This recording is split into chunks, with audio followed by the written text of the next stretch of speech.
Saudara Nawaz, sidang ujian formasi doktor atas nama Ahmad Nawaz dengan judul disertasi studi empiris dari pengaruh kepemimpinan, kebajikan dan proses pengambilan keputusan terhadap efektivitas universitas swasta di Indonesia selama masa penyusunan disertasi dibimbing oleh Profesor Dr. Insinyur Edi Abdurrahman MS MSc sebagai promotor, Dr. Asnan Furinto STMM sebagai kopromotor, Profesor Idris Gautama SE Eskom MMPhD sebagai kopromotor 2. Tim penguji Profesor Dr. Rahman Manurung MEMkom sebagai penguji 1, Bapak Agustinus Bandur SPD PSD sebagai penguji 2, Ibu Dr. Ningki Sasanti Munir MBA sebagai penguji dia. Saya persilahkan saudara promotor menyampaikan pernyataan pendahuluan berkenaan dengan kesiapan saudara promotor vendus menyampaikan disertasi dan mempertahankannya dalam ujian ini. Silakan Pak.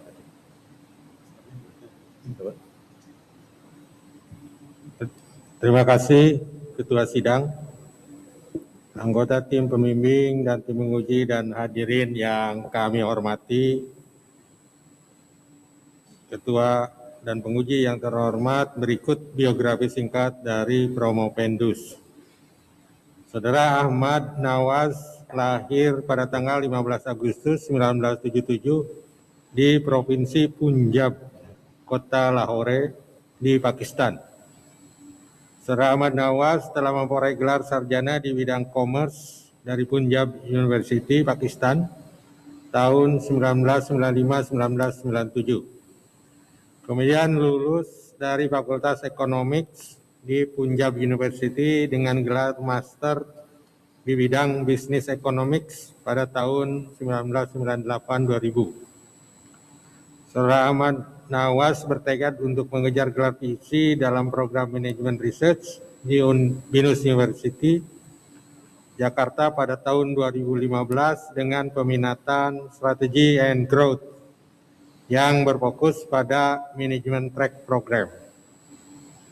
Saudara Ahmad Nawaz memulai karir pada tahun 2002 dan berpengalaman lebih dari 20 tahun sebagai educationist di perusahaan Asia Pacific Institute of IT, yaitu lembaga yang berbasis di Malaysia, di Lahore, Pakistan, dan kemudian di Jakarta International College sebagai dosen senior di Jakarta, Indonesia.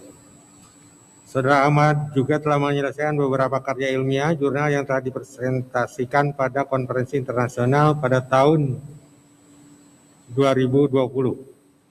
Jumlah artikel ilmiah yang telah dipublikasikan di jurnal internasional dan nasional dikutip di bawah ini. Jadi ada Yahil Global Multidisciplinary Research Conference 2020 secara online 4 Juni 2020 dengan judul Understanding the Importance of Servant Leadership and Virtuousness on Effectiveness of Indonesian Private Universities.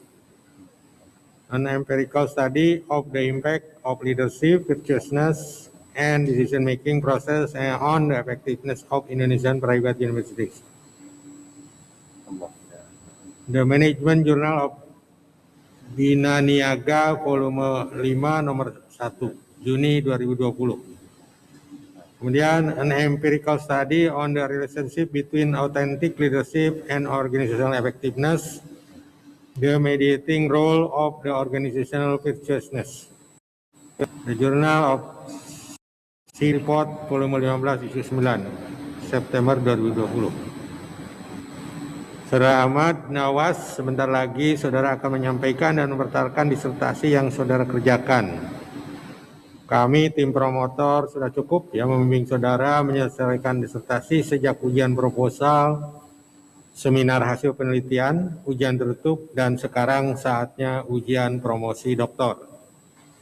Kami berharap Saudara Ahmad dapat mempresentasikan disertasi ini dengan baik kepada sidang yang terhormat, juga kepada hadirin para tamu undangan. Presentasi ini sebagai salah satu pertanggungjawaban akademik Promovendus dan juga pertanggungjawaban kami sebagai tim promotor. Kami berharap saudara dapat mempertahankan disertasi dengan baik, ya sebagai karya ilmiah yang dapat saudara banggakan dan pertanggungjawabkan baik secara keilmuan maupun guna laksana pada kehidupan di kemudian hari. Selanjutnya, kami serahkan Promovendus kepada sidang terbuka Senat Universitas BINUS Nusantara untuk diuji. Tentunya kami akan menerima segera keputusan dalam sidang yang terhormat ini serta kelayakan Promovendus mendapatkan gelar akademik tertinggi di Universitas BINUS Nusantara. Terima kasih Pak Ketua. Terima kasih. Pak Promotor Ahmad Nawaz. The procedure is I lead in Bahasa, but you can present in English, of course. Thank you, And sir. also we are promoter on English. I mean, also can answer in us in English. Okay, please present not more than 10 minutes. Thank you, sir.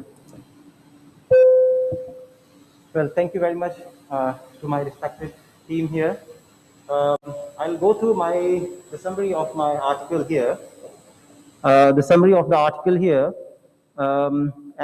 This is the slide that shows that the idea that encourages me to conduct this study. I realize that the universities, they have a very important role to play of any economy. So I try to look into the situation in Indonesia. What I realized that universities, they are doing okay, but they can do better. When I looked at the human capital index in Indonesia, I realized that it dropped, from 2015 to 2016. But then, a little bit improvement was there, but then it dropped again. So probably this was the background, and then I identified that the value of the universities, the effectiveness of the universities, that was also not very good. When I looked at the international ranking, I found that only 3 universities, Indonesian universities, they were among the top 100 universities in Asia. So I thought that this is going to be an interesting area to look into. The problems further that I dig deeper, I found that, relationship between authentic and servant leadership and the collegial rational decision making is almost nowhere to find. It is hard to find any research studying relationship between virtuousness and collegial rational decision making process.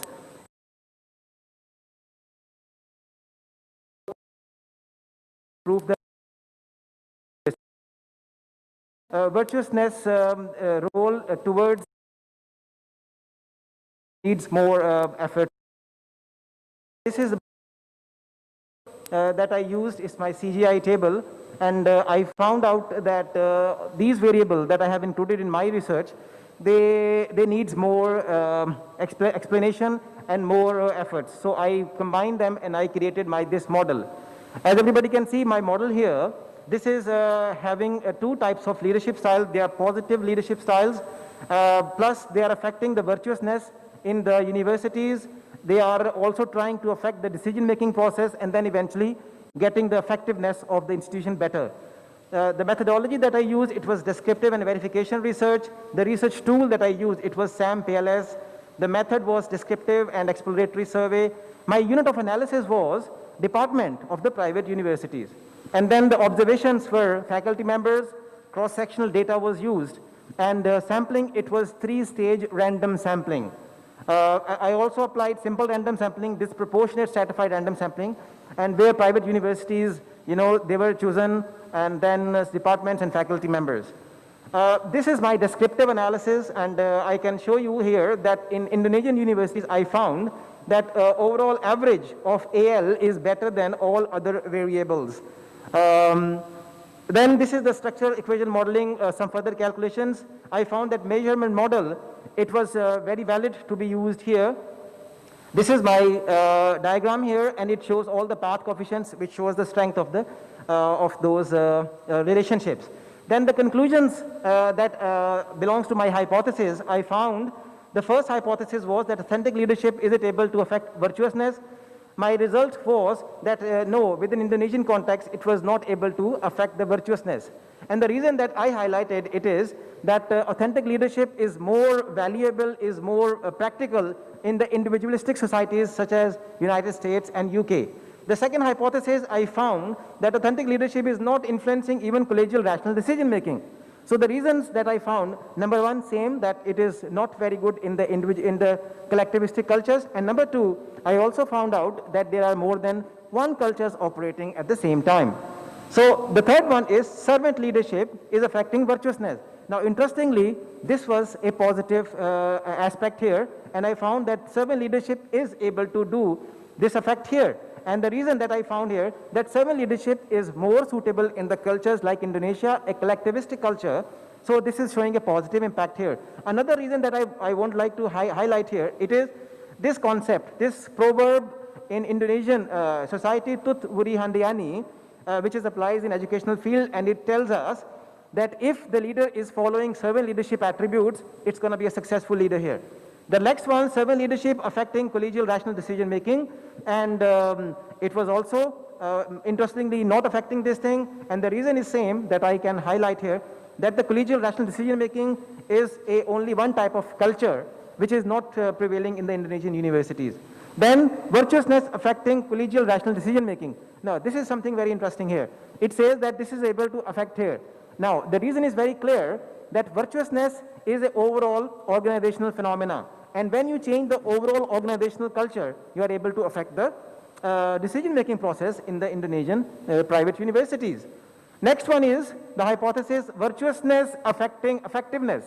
Now this is also matching with the previous studies, and it tells that it is happening same way in Indonesia also, and virtuousness is able to affect the effectiveness within Indonesian universities. Collegial rational decision making affecting the effectiveness. Now this is also able to affect the effectiveness here when the decision making is collegial. But what I found out here, that if we go through virtuousness, effectiveness is affected stronger than going through collegial rational decision making. Now these hypotheses, they are able to show you some theoretical implications, and those are in comparison with AL, SL has significant effect on OV in the Indonesian higher education sector. AL and SL both, they are unable to affect CRDM. However, OV has affected CRDM significantly. SL promotes OV in the educational organization in Indonesia, which encourages CRDM in organization. So my point here is that SL, it should be used to promote this organizational factor and then decision-making process. Now, virtuousness and decision-making process, they both are able to affect the effectiveness in the universities. This is the framework that I am suggesting through my research, that if private universities, they follow this framework, they're able to ensure that the effectiveness within their universities will certainly be there. This framework highlights the role of servant leadership, and this is going to influence virtuousness and then effectiveness. However, virtuousness can affect decision making also, and then affect the effectiveness of the universities. But again, as I said earlier, that virtuousness, if it comes directly, it is going to affect effectiveness in a better way. My policy implication that I am suggesting here, that in Indonesia, from the previous studies I found that there are some corruption cases highlighted in the media, Indonesian tertiary institutions like selling diplomas. So if we educate people regarding virtuousness, it's going to help them. Promote SL servant leadership through the higher education sector by conducting seminars and training sessions. So this is also another implication that can be learned from my studies. Government can make it mandatory for the accreditation process to hold training sessions on virtuousness quarterly or at least semi-annually. So this is what people can learn from this study. Now, when I went through my study, I had faced some limitations also. And the limitations were that I could only reach 78 departments out of 1135 departments operating in LL Dicty 3. So I think that if the sample size is larger, it's going to produce good results. Also, I found that AL, SL, and OV, they are part of the evolving research area. So there is not much information available. Therefore, we need to do more research. Number of items, it was too large. So therefore, I cut it short. My future recommendation that I can recommend from my area, my study, my research is that we can extend my study, we can extend it to other institutions like institutes, colleges, academies, and polytechnics. Also, qualitative aspect that I could not go through for certain reason, it can also be incorporated in further my study. should be extended to other sectors in Indonesia, such as manufacturing sector, because I did it on the services sector. And then I also found that authentic leadership and servant leadership, they are only explaining 33% of the variation, which is not a very strong variation. So I think other leadership approaches can also be incorporated. Next, authentic leadership and servant leadership were found to be highly correlated, and this might have led to multi-collinearity issues. Hence, it is recommended that not to use these two leadership styles together in any further study. So these are my findings and these are my suggestions, and I would like to thank you for this opportunity, and that's it from my side. Okay, thank you very much, Ahmad Nawaz. And then we continue to the promoter to ask the question. Thank you, Pak Ketua. First of all, I would like to congratulate Ahmad Nawaz for reaching this stage of your Thank you very much, study. I have two questions. First, related to the variable that not significant the decision making. Right? They are both of leadership are not significant, right? So, is possible that this due to the respondent who answered the questions? Is it possible? So thank you very much for the question. It's indeed a very interesting question, because it clearly shows that two of the leadership approaches, none of them they're able to affect the collegial rational decision making. Sir, yes, it is a possibility, and I highlighted in my future recommendations also that you see, maybe by using some other dimensions of these variables, they might produce different results. So Yeah. this can be a possibility, but that is I'm suggesting for the future research. Plus, what my research digged deeper, it found that perhaps not one culture is operating in the universities at one time. So this can be probably another complication which is leading to this result. But at the same time, I have shown here that when leaderships, they go through virtuousness, then they are able to affect the collegial rational decision making. Right. So this can be another finding that perhaps leadership, which is an individual phenomena, it is not able to affect decision making, but when it comes through organizational phenomena, which is virtuousness, it started affecting itself. Yeah, you could use, for example, cross-tab analysis, to try to find out whether there is relationship between the experience of respondents and these two variables. Yes, sir. If there is a relation, maybe that's the answer. That's why not significant, maybe. Yes, sir. I totally agree with that. Okay. Probably some qualitative. For future research, you can do this chi-square test. Yes, sir. Chi-square test. The second question related to the variables that significantly affected the organizational effectiveness. So there are two variables, or three actually at least, and also considering all the valid indicators. Right, sir. How would you recommend to the university leaders based on the variable that significance, also based on the indicators that are valid? Because you have many indicators, so it has something to do with the recommendation. So what kind of recommendation that you will give to deliver to the leaders for the private university? So this is a fantastic question, that how the people in the real life, they can get the benefit from these hypotheses which are approved already, and then can make their institutions grow. So what I can suggest that if organizations, they are able to follow the indicators that I have approved, they have clearly showing a very clear path that if all the indicators related to my servant leadership, if they are being implemented, if they are being followed, they will be able to encourage virtuousness in the organizations. And then either virtuousness or collegial rational decision making, whatever path they would like to follow, both of them, they will encourage, they will promote the effectiveness of the organizations or the universities. Okay. And then continue to Pak Asnan to make question. Thank you, Prof. Arif, as the committee chairman. Yes, Ahmad Nawaz, congratulations Thank you on very much, achieving the last milestone of your journey in DRM. Can you hear my voice clearly, or? It's a bit unclear. Okay, so I think I have to open my mask for a minute. Layer of mask. Yes, sir. I appreciate that. Okay, yeah. Ahmad Nawaz, I have 3 questions, so I hope you can answer it briefly. Yeah? Right, sir.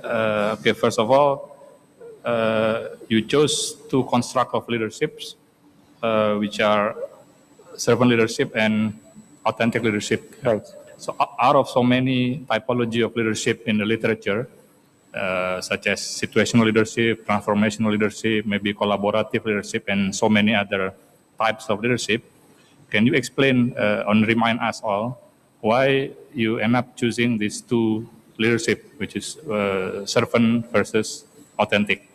Yes. It's a fantastic question, sir. Thank you very much for this. This is, I think it's a very logical question that there are a number of types of leadership style, but why did I only choose 2 of them out of them? And these 2 are authentic and servant leadership. So when I studied some other previous studies, and when I looked at my model, I realized that the strongest variable that I'm going to use, that will be organizational virtuousness. So this variable, this construct, this is a positive construct which help boosting the economies by growing the positive attitude in the organizational cultures. Then I found that what are the most relevant leadership styles? Most relevant, which will be most positive leadership styles, which are going to be very suitable in this scenario. When I analyzed all those leadership styles, the literature suggested me that authentic and servant leadership are known as the most positive leadership styles. So then this exploration, it leads me towards, finalizing these 2 types of leadership styles. Okay, thank you. My second question is on the authentic leadership itself. Yeah? So the result of your study showed that authentic leadership does not affect organizational virtuousness nor collegial rational decision making. Yeah? So as if like authentic leadership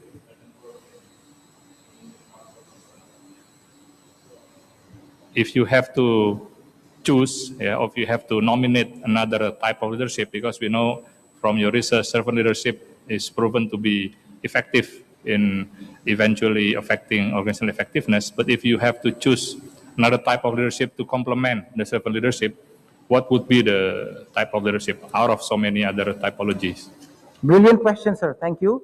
Sir, if I would need to choose any other type of leadership, I think I would still go for the authentic leadership. Now, how practically it's going to happen, my suggestions would be that once universities, they are able to know, they are able to highlight that some of the leaders, they are following authentic leadership, I would suggest them to give them some training which will lead them towards servant leadership, because authentic leadership, I would say, comparing with other type of leadership, transformational or transactional leadership, I think this is the leadership, authentic, which has the more number of contents similar to servant leadership than any other ones.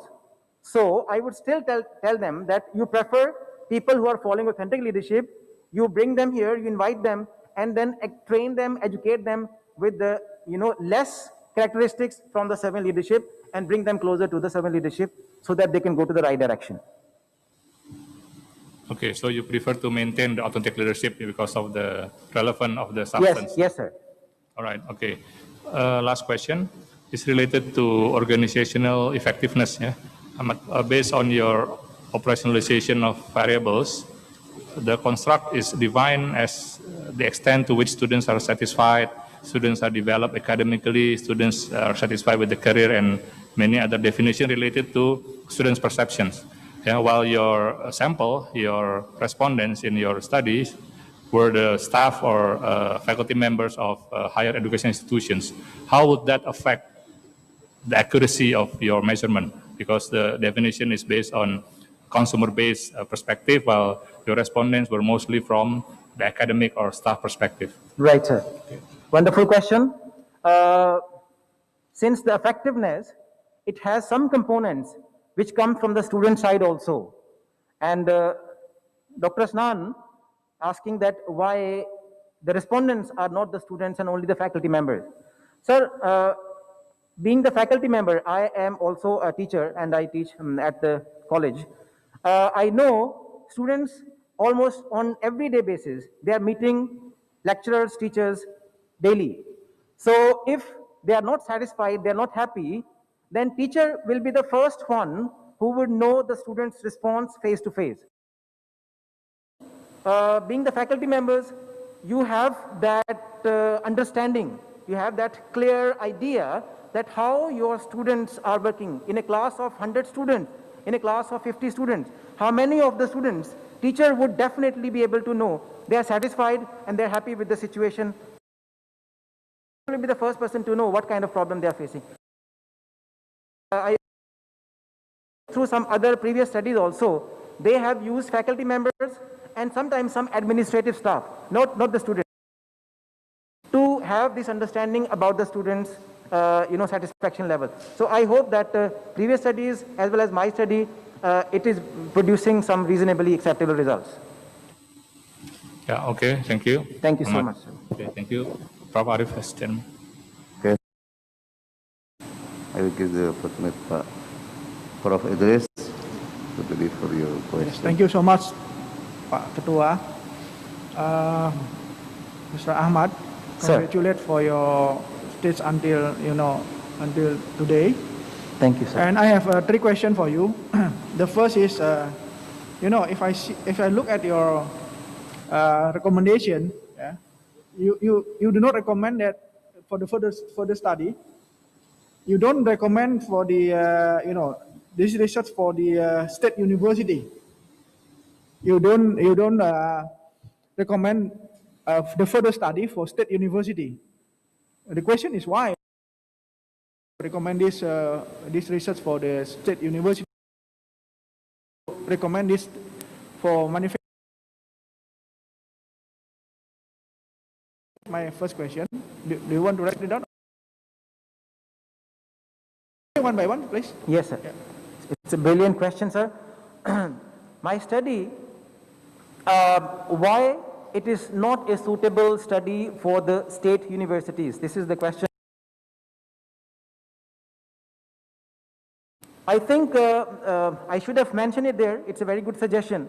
But what I thought at that time, that perhaps the overall structure of a private university and a public university, it has some fundamental differences. So I had this idea in my mind, but I think it is going to be an interesting, findings to know that if this study goes for a public university, I'm hoping that it is going to bring some positive changes in the public universities as well. I think it's a great suggestion, and I should have incorporated it in my research suggestions, future recommendations. Okay, so you will add it up, right? Okay, and the second is, my question is, you're talking about the viciousness, right? The viciousness of the organization, right? Yes. So while on the other hand, there should be also the kind of entrepreneurial thinking, right? So if you are too virtuous, if you are very virtuous, and you are not entrepreneurial in your decision, then how come this private university can survive? You see, the question is, why don't you think of entrepreneurial things while in the decision making? But because if only virtuousness, then I don't know if the private university can survive. Yeah, please. Thank you. Thank you very much, sir. It's a great question. That why virtuousness is the only thing I felt and survive. Sir, it's not. From the previous researches, Dr. Kim Cameron has already conducted this research in the US and found that industries such as banks and the stock exchange, many other financial related companies, when they implemented virtuousness in their organizations, they have found significant positive results, not only in terms of spirit of the people, but financially also. So it is not something which is just in the books or theoretically there.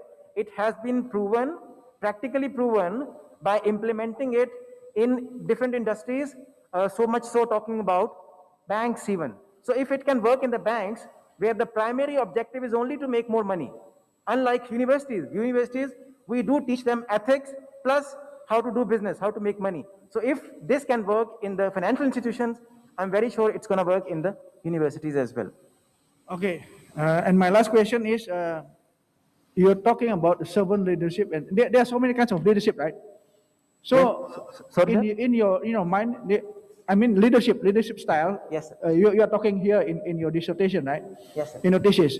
So my question is, you are talking about the positive one, right? The positive one is very. You say that it's very good for the effectiveness of the organization. Yes, sir. What kind of leadership do you think that it will be not so good for the effectiveness of organization?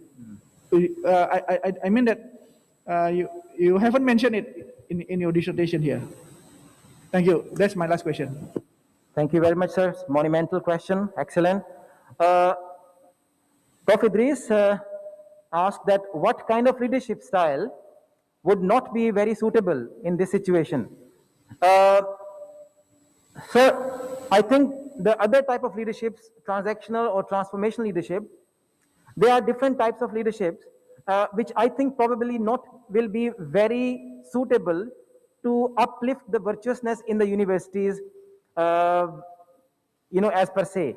But like I said before, if organizations can do some training sessions and then educate those leaders, educate them to flourish more servant leadership attributes into their personalities, then they will start doing it and bringing more virtuousness towards their organization. Otherwise, I don't think so that authentic leadership even, it didn't show any effect towards the virtuousness or even the collegial rational decision making. So I think for now, according to my study, it is just the servant leadership which is suitable. Authentic leadership, it has to be polished further and get it closer to servant leadership to become more useful. Otherwise, it becomes irrelevant also. Thank you, sir. Thank you. Okay, after Nawaz, after the promoter, we are going to the examiner. The first examiner is Prof. Adar. Please, Prof. Adar.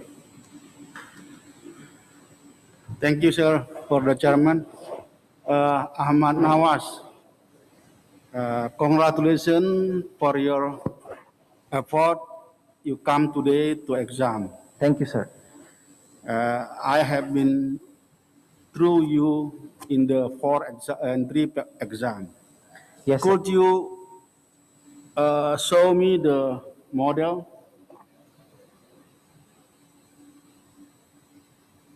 Yes, no, not that one. Another one. That's one.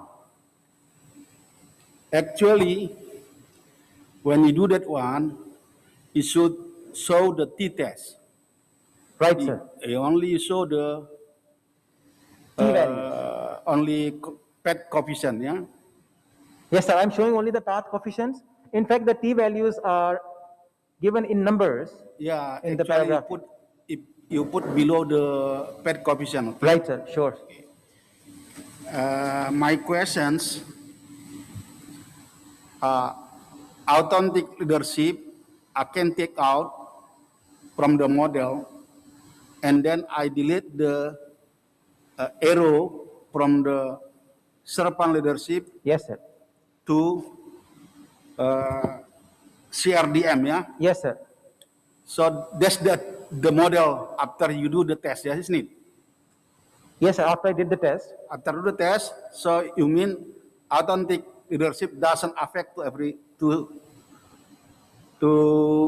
only to OV and CRDM. Yes, sir. But you don't do authentic leadership directly to Effectiveness. effectiveness. Okay, sir. That's the problem. One, you do that one, okay? Right, sir. Right, sir. My question now, why authentic leadership does not have impact, yeah, to OV and CRDM? Yes, sir. What's the impact? Why? Sir, according to my analysis here, according to my findings, as I mentioned in the future recommendation also, because these two are the similar type of leadership style, they are the most positive ones. So when we did the statistical test using this data, we found that they have been facing multi-collinearity issues as well. So this might be one reason. This is a suggestion for the future. That's what I'm suggesting, that do not use both of these variables as exogenous variables simultaneously. Perhaps I could test it later on. Perhaps if we can remove one of these leadership styles, it might start showing different results. So maybe because the statistics have shown that they are having multi-collinearity issues. So this probably can be one of the reason, because these are of the similar types. We know that. We have seen their indicators. Most of the indicators, they are same. So maybe this could be... Can you explain to us, might be the problem is about who the fill the questionnaire? Sorry, sir? Who the fill the questionnaire? Something with the questionnaire? Who the fill? To fill the questionnaire. Yeah. Sir, some other... Who the answer your questionnaire? Yes, sir. Some other dimensions can be included for the authentic leadership. They might lead to different results as well. This is also one of my suggestions. So this can be... So there are basically a number of suggestions that can be given in the given context. They might lead to different results. It is definitely possible, sir. Yeah, because the two variable, Yes, sir. authentic leadership, servant leadership, Yes, sir. you don't check the direct effect. Yes, sir. Yes. Yes. Yeah? Yes. It should be checked the first one. And the third one, because you do only authentic leadership and servant leadership all in the one variable, should be one variable and we see only the leadership. Yeah? That's the idea. And then the next questions, for the effective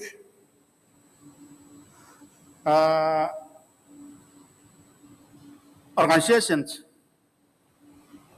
which one better? Through OV or through CRDM? Sir, my results, they are suggesting if servant leadership, they are able to encourage virtuousness, can directly affect effectiveness in a stronger way compared with going through collegial rational decision making. So all servant leaders, they need to do is just encourage the virtuousness. They have to instill the virtuousness practices in their organizations, and especially in these days when it's, pandemic everywhere, people are stressed. So if they are introducing more of the virtuousness attributes within their organizations, they are forgiving, they are tolerating, they are giving each other time, they are making each other, helping each other. So virtuousness can directly do stronger compared with CRDM. Now, by my calculation in your dissertations, Yes, sir.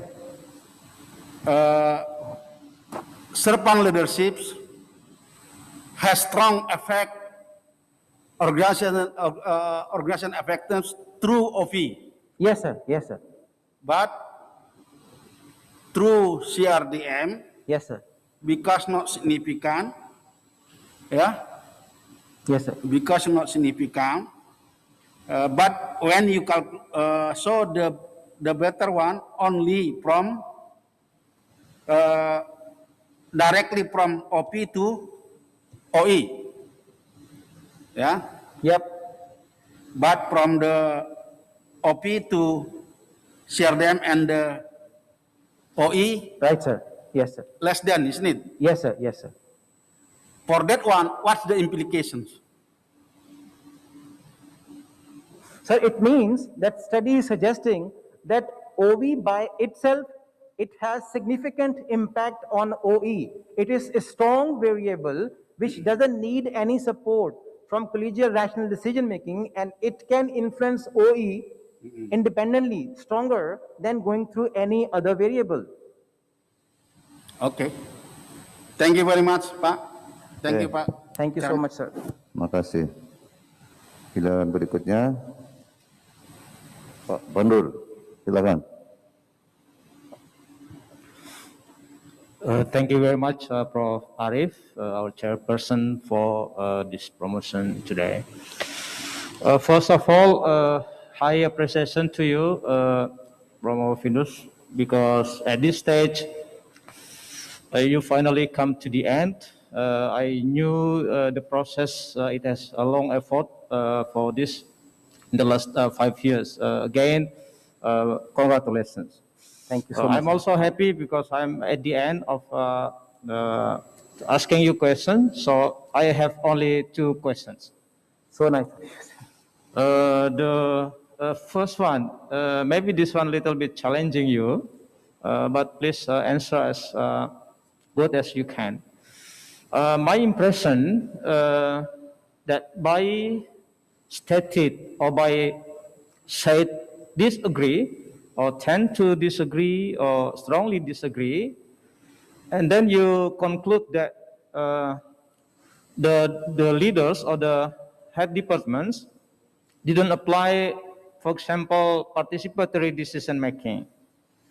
And also you conclude in your discussion that the head departments, they don't know their role, they don't understand, or they didn't actually understand.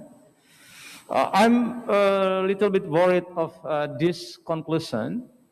I was thinking it's maybe because of statistical error. When you say not significant, but in fact, actually the head departments, they apply participatory decision making, or they know their roles. I'm a little bit worried when you're saying now that the head departments in the 17 universities, or about 70 departments, they didn't really apply consensus, or they don't really accommodate the voices of the lecturers. How can you explain that? How can you explain about that? Thank you. Meritorious question, sir. Excellent question. Thank you for the question. Very good question, in fact. And I thought about that question, sir. That how come this leadership is not able to affect the collegial national decision making, not inviting the other members of the institution for the decision making process. But sir, then when I looked into that situation, I found this information that came to me that like at one time, when there are 3 various cultures are operating, in one place, familial culture, scholarly culture, and bureaucratic culture, then in those situations, the leader bit confused that, okay, if I'm going to invite them, then how will the people respond to these situations? Okay, there are 3 cultures. Therefore, perhaps this is not able to, highlight or support or encourage the decision-making process. But yes, when we found that if we go through virtuousness, then collegial rational decision-making works.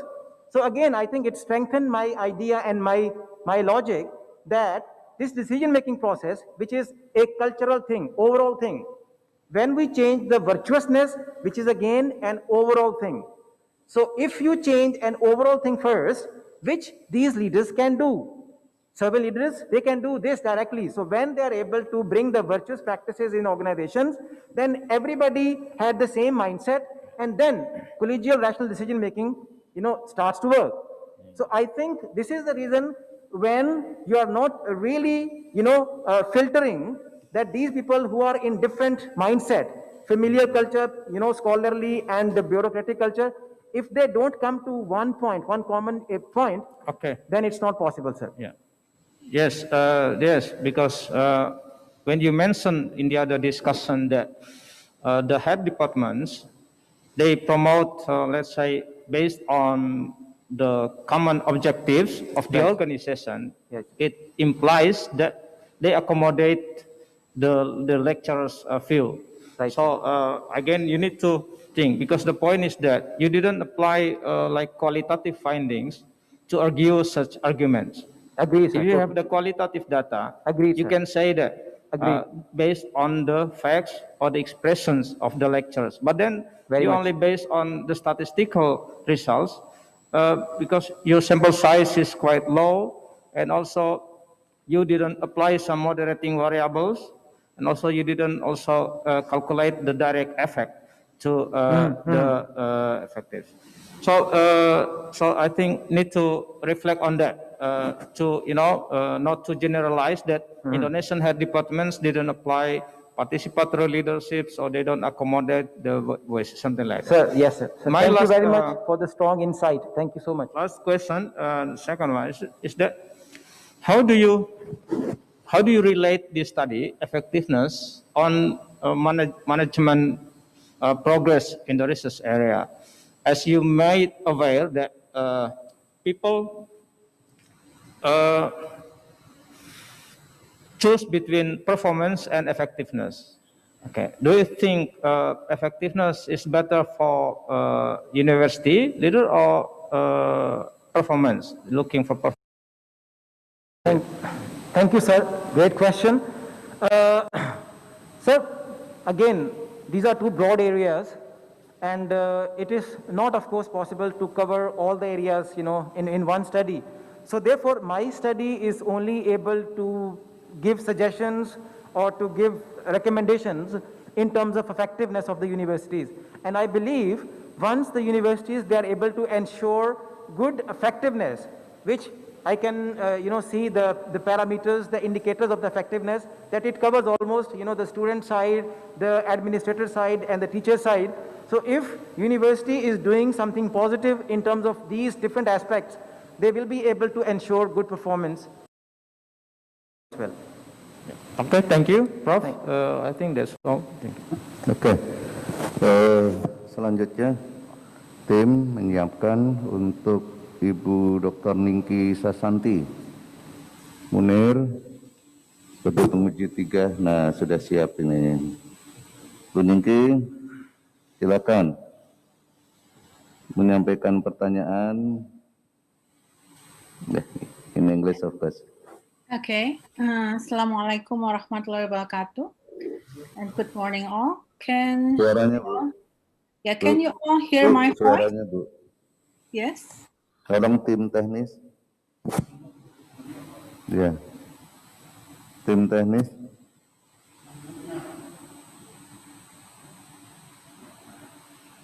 Can everybody listen to my voice? Listen to me? Is it okay? Oke. Yes, Ibu.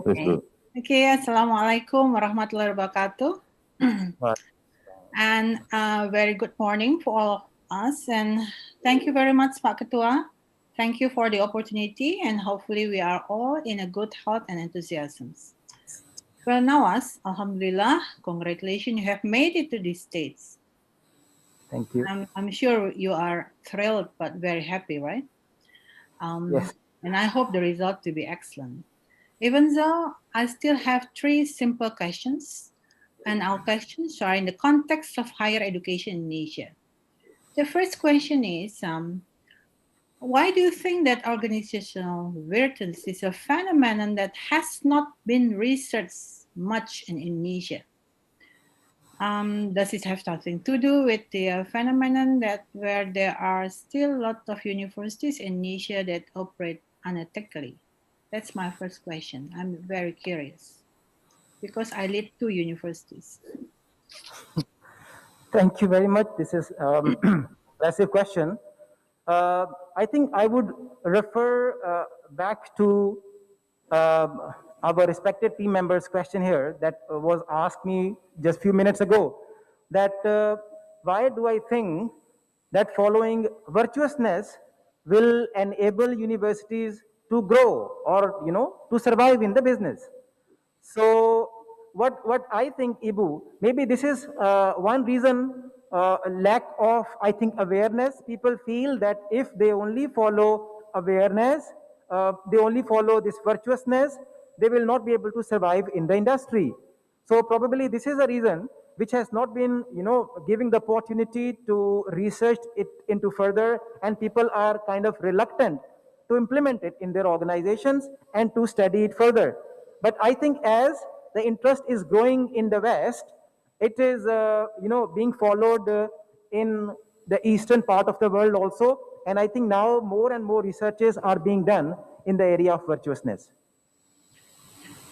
So people are not very convincing that virtuousness also can help them to achieve a great university, right? Even though we practice virtuousness every day. Well, thank you. And my second question is still in the context of higher education. I'm intrigued that your study found a lot of positive and negative perceptions about leadership in private university. But things that intrigue me is that the negative aspect, for example, leaders don't understand their strengths and weaknesses. Leaders don't use their core beliefs to make decisions. Leaders don't develop others to become leaders. Leaders don't involve followers in decision making, and so on. These, among other things, cause several variables in your study to be rejected. But my question is, why does this perception arise? Do you think that this perception describes the quality of leadership of private university in Jakarta or maybe in Indonesia? Thank you. Very interesting question. Leaders, they are not doing what they are supposed to do. Yes, this is true. I totally agree with that. And probably this is the reason why we don't find many Indonesian private universities not going to that excel levels where they can go if they would start doing it, if they would, the leader will start incorporating and involving the subordinates in their decision makings, in the other aspects of the university life. This is the time to do this research and prove the findings and let the people know that yes, these leaderships, when you will start talking to your subordinates like your friends and not your subordinates as if you are not the boss and you are just like them, so then hopefully things will start change and we find better effectiveness in terms of Indonesian private universities as well. So are you saying that the Indonesian private university leaders they don't believe in virtuousness to achieve a great university, and second is they don't have a good quality leaderships? No, it doesn't mean that they do not have quality leadership. I am just studying servant leadership and authentic leadership. Okay. They might be very good transformational leaders. They might be very good transactional leaders. Okay. So, but what my study is suggesting that they are supposed to probably more work on the servant leadership side so that the virtuousness can be introduced, can be enhanced, and can lead to good effectiveness of the universities. Yes, talking about effectiveness, my last question is, your studies were conducted at 17 universities, right? Right, right. Would the findings of this study be different if the study was conducted at a university that was accredited A and internationally accredited, with those that were still accredited B and not yet internationally accredited? Or is there any level of organizational fierceness while they who has an A accredited international accredited has a high level of organizational fierceness, while the others is have a low organizational fierceness? Thank you, Ibu. It's a wonderful question. Thank you so much. I think, yes, it is a great idea to differentiate your sample in terms of their accreditation levels, A, B, and C, to know that if it matters or not. But it wasn't possible in my case because this was the first step to explore virtuousness in this culture. And then I think once we have realized that, once we have found that yes, virtuousness can affect effectiveness in the Indonesian universities, now the next step can be that will it still be possible? And if yes, how much? If we are only talking about level A universities, level B or level C universities. But I think this should be a future suggestion. It should be done in the future for sure. Thank you. Thank you very much. Thank you, Pak Ketua, and wassalamualaikum warahmatullahi wabarakatuh. Waalaikumsalam. Thank you, Bu. Thank you, Bu Ninggi. Pak Nawaz, I know I am as chairperson of the SEM. I will ask about one. The topic of your dissertation is about leadership, especially in private university in Indonesia. Before continue to the next question, the question is, do you know the leader of the 10 big university in Jakarta, for example? Please mention the name. Yes, Sir, I couldn't really, sorry, sir. Your dissertation topic title is about the leadership Yes, sir. in private university in Indonesia. Yes. I will test you. How many leaders do you know in Jakarta? The top 3 universities in Jakarta, for example. How many leaders? The name of the leader, the top 3 university, the biggest private university in Jakarta, for example. Can you mention the name? Okay, number 1. BINUS is one of the top universities. No, BINUS, another. Okay. Okay. Exceptional university. Okay. UGI? University Indonesia for sure, and then that is a public Universitas university. Gunadarma. No, not private university. The 3 yes, private, the biggest 3 private university in Jakarta. Universitas Gunadarma. Bunda Mulia University, Prasetya Mulia University. The name of the leader, the rector names. Rector names, sir. My research was to have the perceptions of the faculty members towards their leaders. And my research was also at the departmental levels of the university. So probably it doesn't go that high level. Okay, no problem. Thank you, sir. I just test you. Okay, and then, if for example, I appointed you as one of the chancellor or the rector in the best university in Indonesia, would you believe that your research would be useful, and how much you believe? Sir, I think now this is the time to change the mindset. Because so far, as many of us, and like Ibu Ningki also highlighted, that people do not believe that if they will be ethically strong and virtuously strong, they will be able to make good money also. So I think in case, if I'm given an opportunity to talk to the leaders of Indonesian private universities, I'm going to motivate them, I'm going to encourage them, and that's what my future suggestions are also including.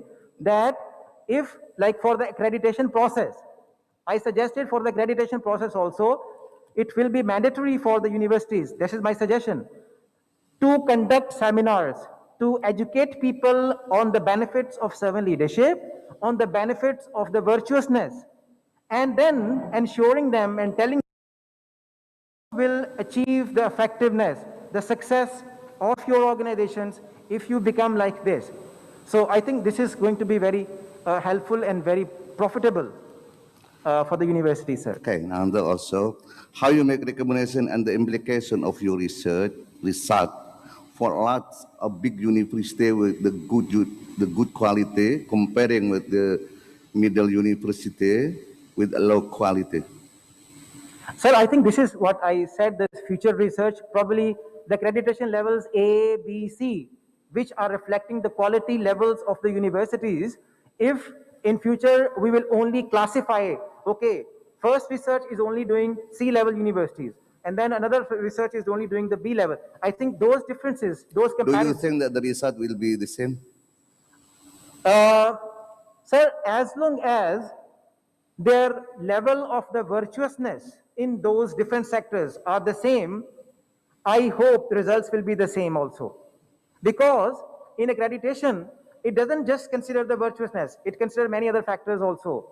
The financial factor, the universities, ins and outs, the graduates. But I think if the virtuousness level, they can, mature that level, it's going to give the same results, sir. Again, because your topic is in private university, I would like to ask you, do you know which private university is in the top 10 in the QS World Ranking from Indonesia? Yes, sir, they are Do you making, know? Do you know? Sir, I think according to the data given here, there are 3 universities in 2018. Do you know which private university is in the top 10 for the QS World okay. Ranking from Indonesia? Sir, IPB.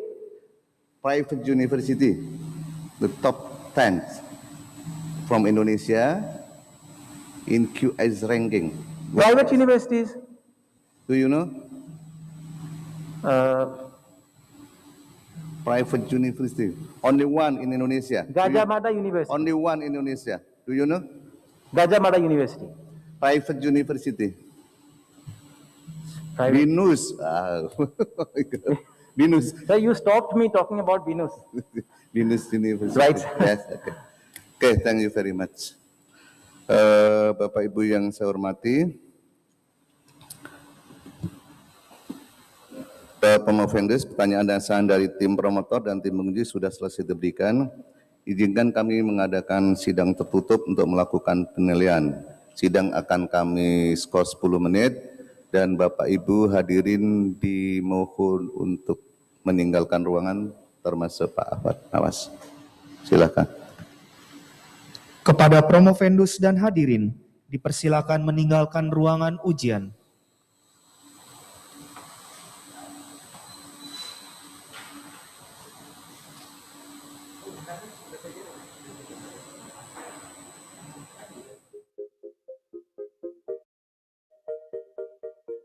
Oke, nama saya Rizal Nangoy, saya doktor ke-86 dari program DRM Bina Nusantara University.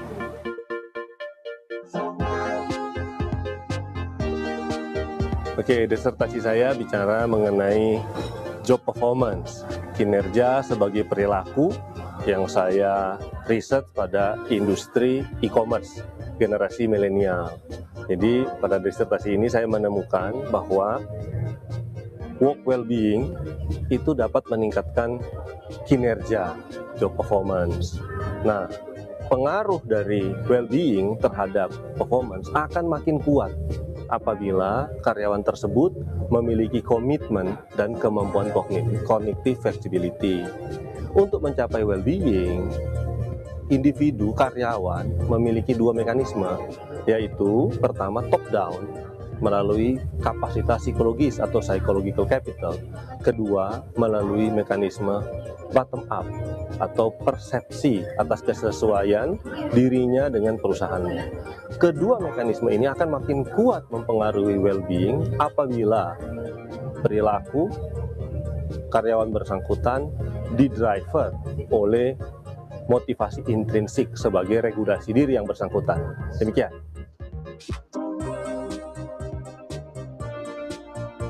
Ya, perusahaan startup unicorn telah menjadi tolok ukur perkembangan bisnis digital di Indonesia, sehingga mereka perlu untuk meningkatkan kinerja. Kinerja perusahaan berawal dari kinerja individu. Ya, kinerja individu, dan penelitian saya menjelaskan bahwa kinerja individu perlu diukur dalam bentuk 4 dimensi. yaitu task performance, job description diselesaikan, kemudian contextual performance yang bersangkutan mampu bergaul. Yang ketiga adalah adaptive performance, mau belajar dan mampu belajar. Dan keempat adalah inovatif. Saat ini semua perusahaan harus kreatif. Tanpa kreativitas maka akan ditinggalkan, pasti akan kalah. Harapan saya setelah penelitian ini diaplikasikan bahwa perusahaan lebih memanusiakan karyawan. Saat ini kita sudah bicara teknologi mengenai robot, artificial intelligence, tapi kita seringkali lupa bahwa yang bekerja itu adalah manusia untuk kepentingan manusia. Sehingga dalam disertasi saya ini, saya mengangkat fenomena-fenomena, mengangkat dimensi-dimensi lain, melibatkan emosi dalam mencapai kinerja, lebih memanusiakan manusia itu sendiri. Terima kasih.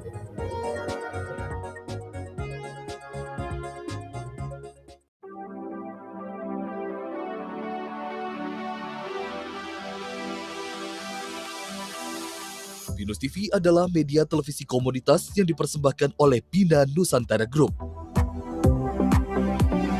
Dalam menghadapi perkembangan revolusi industri 4.0, kami hadir untuk menjadi media komunikasi utama dari Bina Nusantara Group yang berbasiskan teknologi informasi. Divisi Produksi dan News berkontribusi dalam konten program-program BINUS TV yang didukung oleh Divisi Operasional serta Divisi Marketing.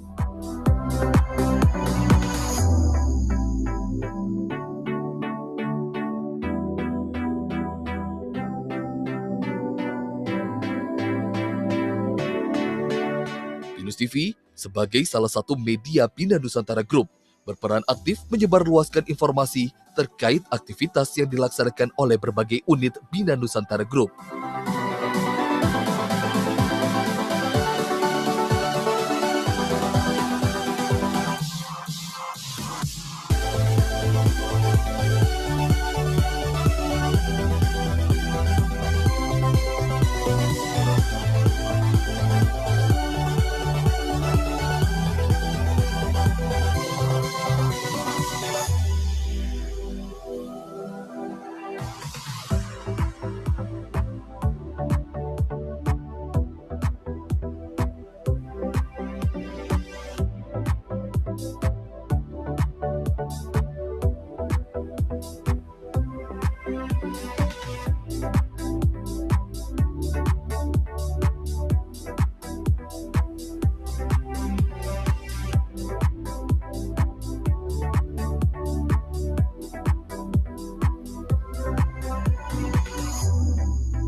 Program-program menarik, edukatif, dan inovatif ditujukan kepada generasi muda khususnya bagi BINUSian.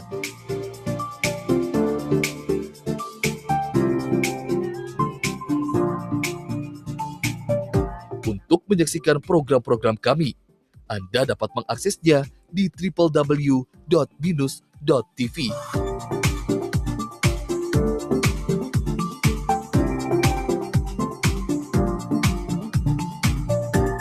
BINUS TV juga dapat diakses secara cuma-cuma melalui Google Play dan juga App Store.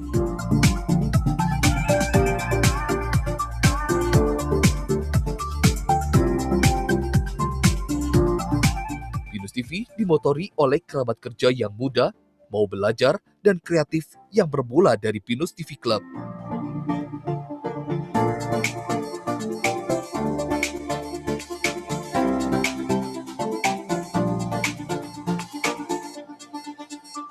Hingga saat ini, kami telah memperluas hubungan kerjasama dengan berbagai perusahaan, televisi lokal dan nasional, serta universitas-universitas di Indonesia.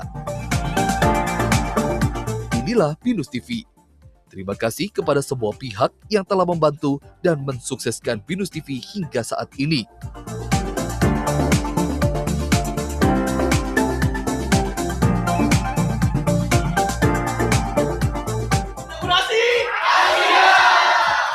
Tetap saksikan BINUS TV di www.binus.tv.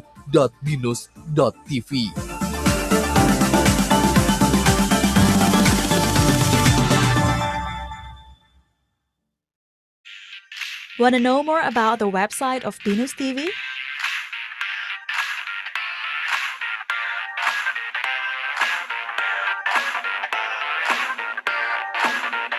Kindly visit our website to watch our streaming, check out our latest news, and play our videos.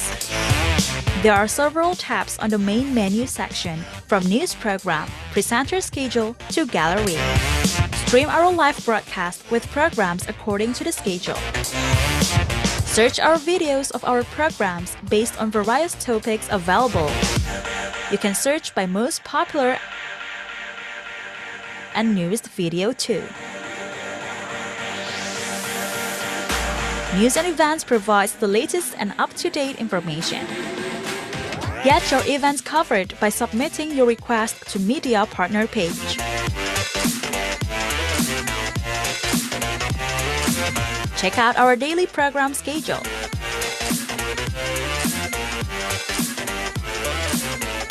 View all our various programs.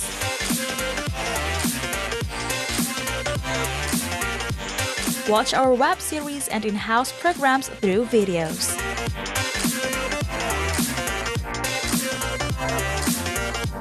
Visit our website on www.binus.tv.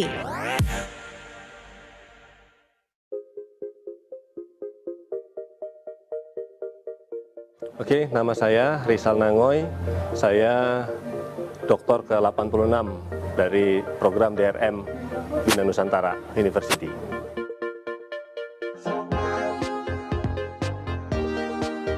Oke, disertasi saya bicara mengenai job performance, kinerja sebagai perilaku yang saya riset pada industri e-commerce generasi milenial. Jadi pada disertasi ini saya menemukan bahwa work well-being itu dapat meningkatkan kinerja job performance. Nah, pengaruh dari well-being terhadap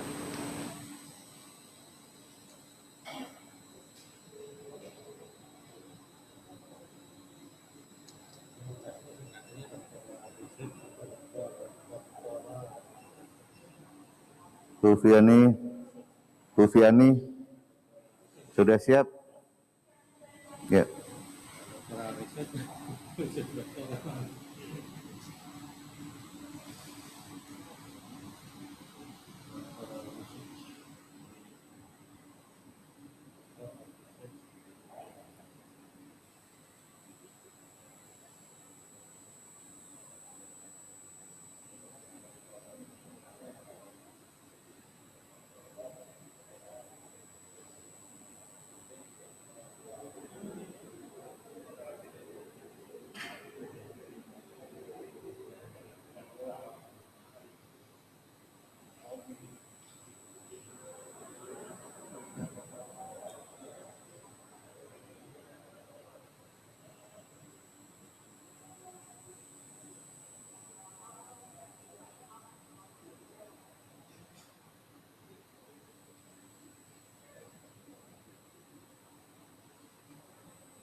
performance akan makin kuat apabila karyawan tersebut memiliki komitmen dan kemampuan cognitive flexibility.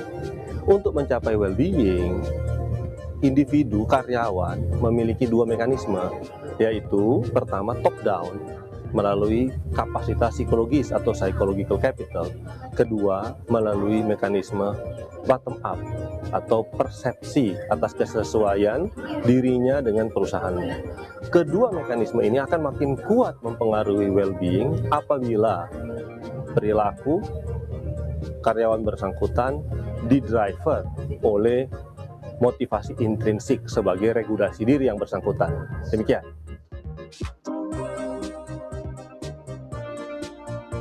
Ya, perusahaan startup unicorn telah menjadi tolok ukur perkembangan bisnis digital di Indonesia, sehingga mereka perlu untuk meningkatkan kinerja. Kinerja perusahaan berawal dari kinerja individu. Ya, kinerja individu, dan penelitian saya menjelaskan bahwa kinerja individu perlu diukur dalam bentuk 4 dimensi, yaitu task performance, job description diselesaikan, kemudian contextual performance, yang bersangkutan mampu bergaul. Yang ketiga adalah adaptive performance, mau belajar dan mampu belajar. Dan keempat adalah inovatif. Saat ini semua perusahaan harus kreatif. Tanpa kreativitas maka akan ditinggalkan, pasti akan kalah. Harapan saya setelah penelitian ini diaplikasikan bahwa perusahaan lebih memanusiakan karyawan. Dan tim penguji, saudara hadirin yang saya hormati, sidang akan saya buka kembali. Mohon petugas mempersilahkan promovendus memasuki ruang sidang.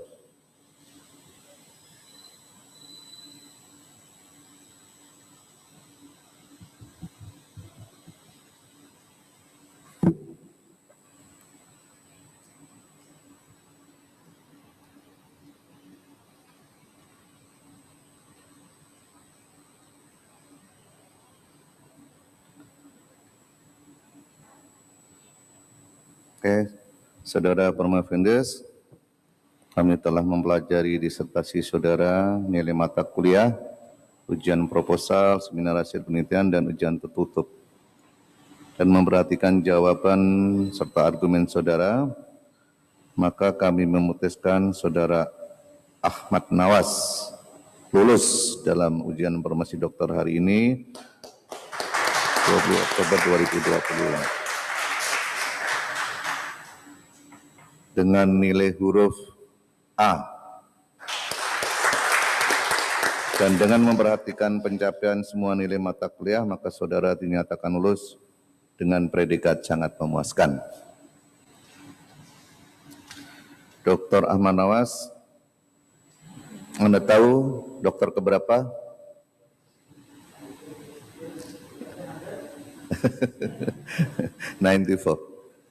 Ya, dari program Doktor of Research Management di Universitas BINUS Nusantara. Kami ucapkan selamat kepada Dr. Ahmad Nawaz atas gelar yang saudara terima hari ini.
Saudara diberikan waktu 1 bulan untuk melakukan proses perbaikan jika ada yang harus diperbaiki.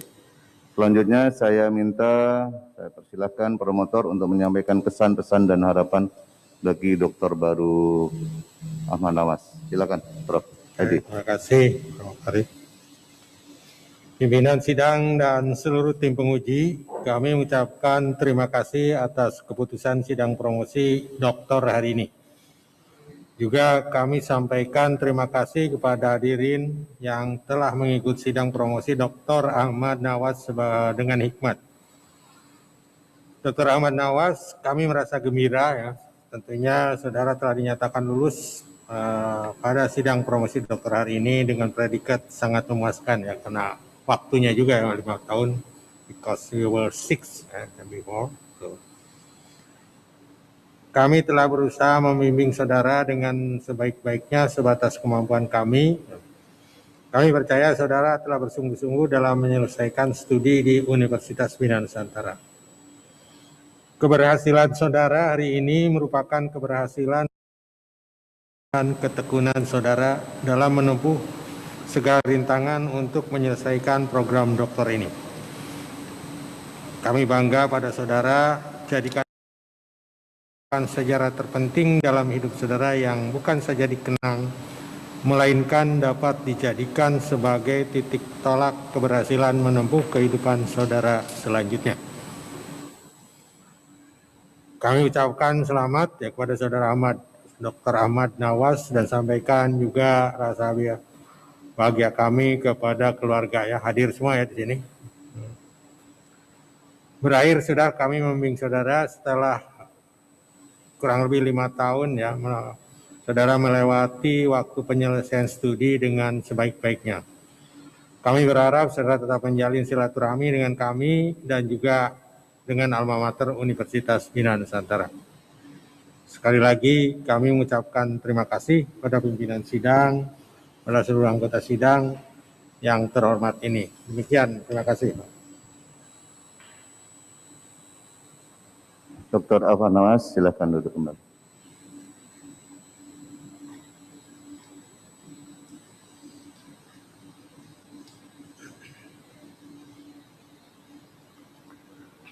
Selanjutnya saya persilakan Dr. Weni M. Susanto selaku narasumber ahli yang akan menyampaikan sambutan dan pandangan singkatnya melalui tayangan video berikut ini berkaitan dengan hasil disertasi saudara Ahmad Nawaz.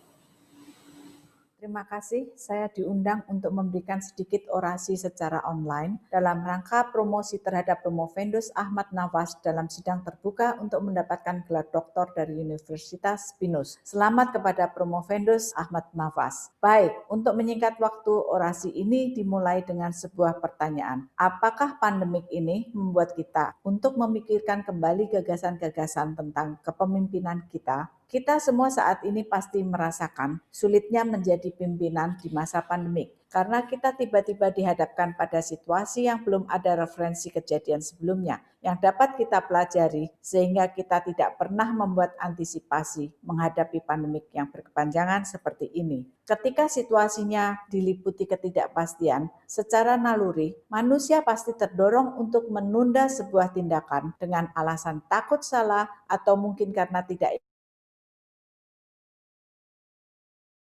ikan resiko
would never be possible without the help and the guidance given to me by these promoters and of course my examiners.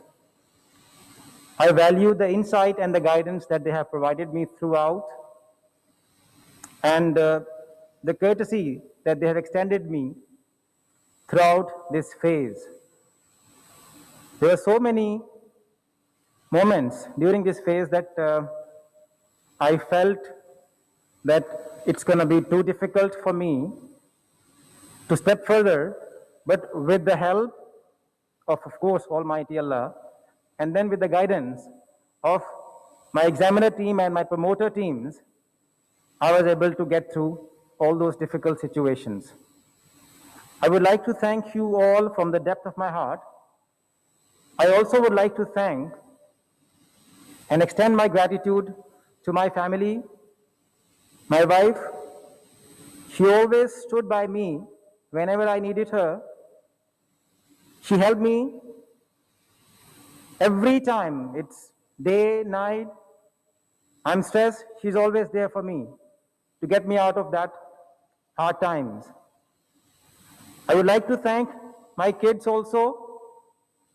They have been very helpful, very supportive, very understanding throughout this situation. I would like to thank my parents, my brothers, who are not presently here, but they are still watching me and they are with me virtually.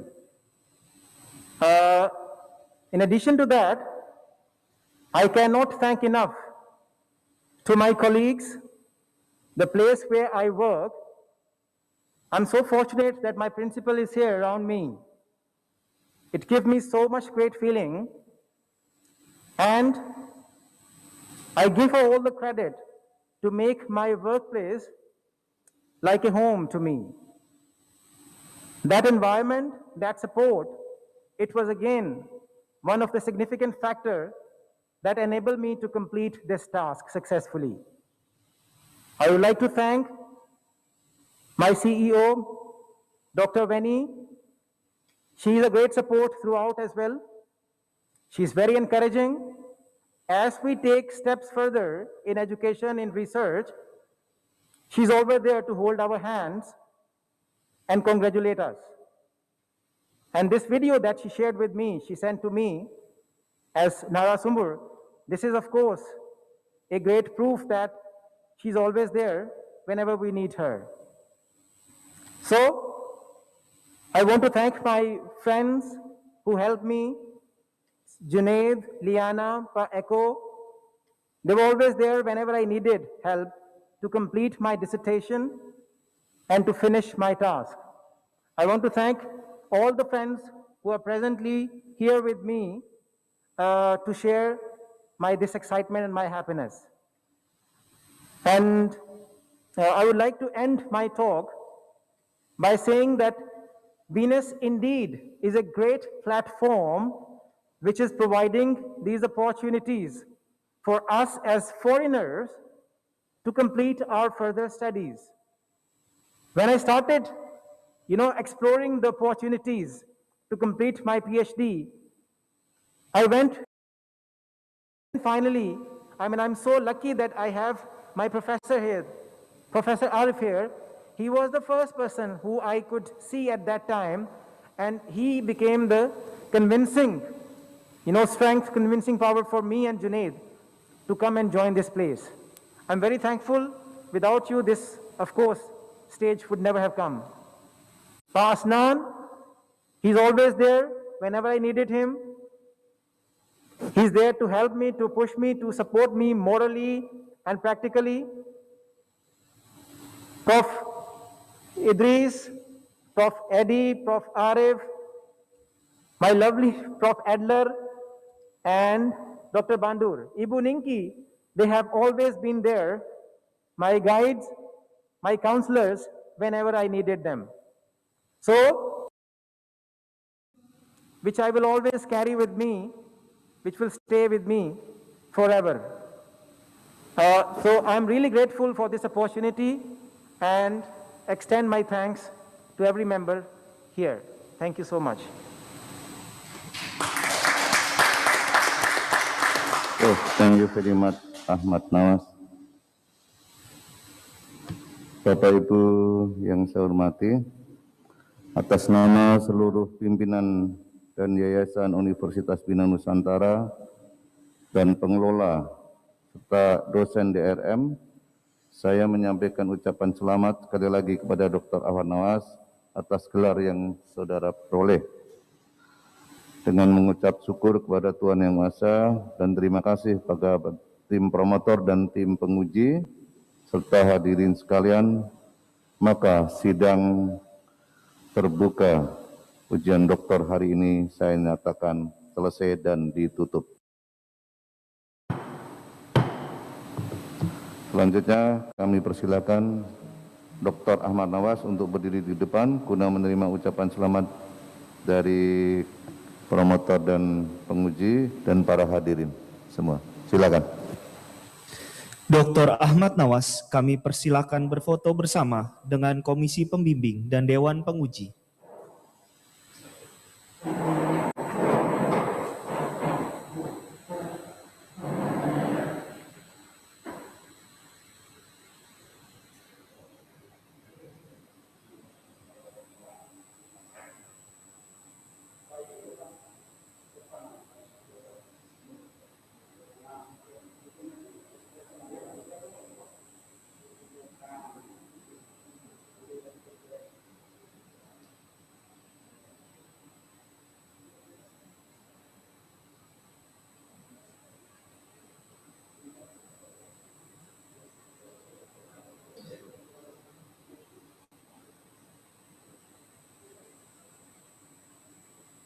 Kami mengundang keluarga inti dari Dr. Ahmad Nawaz untuk berfoto bersama.